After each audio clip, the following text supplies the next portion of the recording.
नमस्ते बच्चों। आज हम हिंदी का बोधय घटक पढ़ने वाले हैं।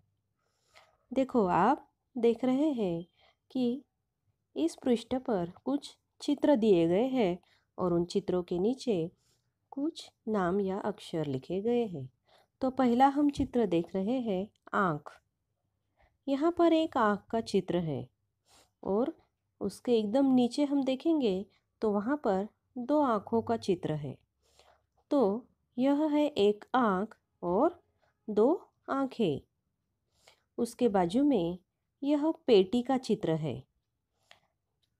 यह एक पेटी है, इसलिए इसे पेटी बोलते हैं। यहाँ पर दो है वस्तु पेटी, तो इसे पेटियाँ बोलते हैं। एक हुई तो पेटी और अनेक हुई तो पेटियाँ।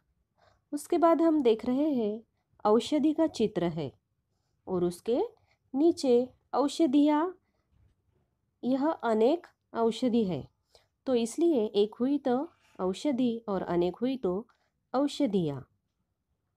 और यह निरीक्षण करते करते आपको यह औषधि शब्द कैसा लिखा हुआ है और औषधिया शब्द कैसे लिखा हुआ है, इसका भी अवलोकन करना है। उसके बाद है पपीता। एक हुआ तो पपीता और अनेक हुए तो पपीते। और उसके आगे है आम। एक आम का चित्र है, इसलिए वह आम है, और दो या चार चित्र है तो उसे आम ही बोलते हैं। एक हुआ तो भी आम और अनेक हुए तो भी आम। उसके बाद हम देख रहे हैं यह है माला और उसके एकदम नीचे अनेक मालाएं दी गई है। एक हुई तो माला, अनेक हुई तो मालाएं। इसके बाद एक सिक्का है। यहाँ पर सिक्का मतलब कॉइन। तो एक हुआ तो सिक्का और अनेक हुए तो सिक्के। इसके बाद तौलिए का चित्र है। तौलिया माना टॉवेल।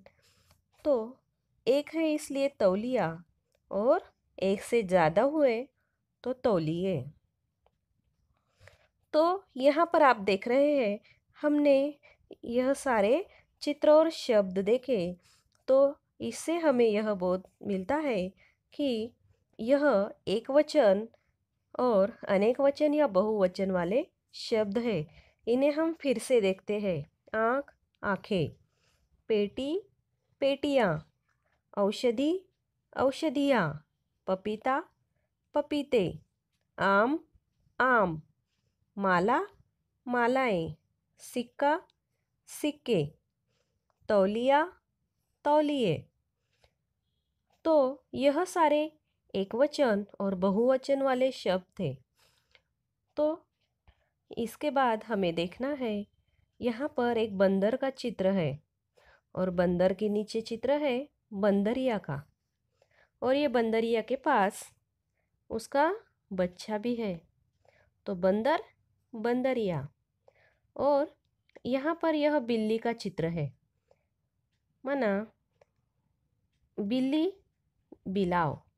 तो इन दो शब्दों से हमें यह पता चलता है कि यह बिल्ली है और यह बिलाव है। मतलब बिल्ली स्त्रीलिंग शब्द है और बिलाव पुल्लिंग शब्द है। यहाँ पर बंदर पुल्लिंग है और बंदरिया स्त्रीलिंग है। इसके बाद हम देखेंगे चूहिया और उसके नीचे है चूहा। चूहा और चूहिया यह भी लिंग के दो भेद है। चूहिया यह स्त्रीलिंग शब्द है और चूहा यह पुल्लिंग शब्द है। उसके बाद है नागिन और नाग। तो पुल्लिंग हुआ तो हम उसे नाग बोलते हैं और स्त्रीलिंग हुआ तो उसे हम नागिन बोलते हैं। उसके बाद है हिरन और हिरनी। हिरन यह पुल्लिंग है और हिरनी के पास उसका बच्चा है, मतलब हिरनी स्त्रीलिंग शब्द है। उसके बाद है गाय, बैल। यह तो हम सभी को पता ही है, गाय स्त्रीलिंग है और बैल पुल्लिंग है। उसके बाद है सिंह, सिंहनी।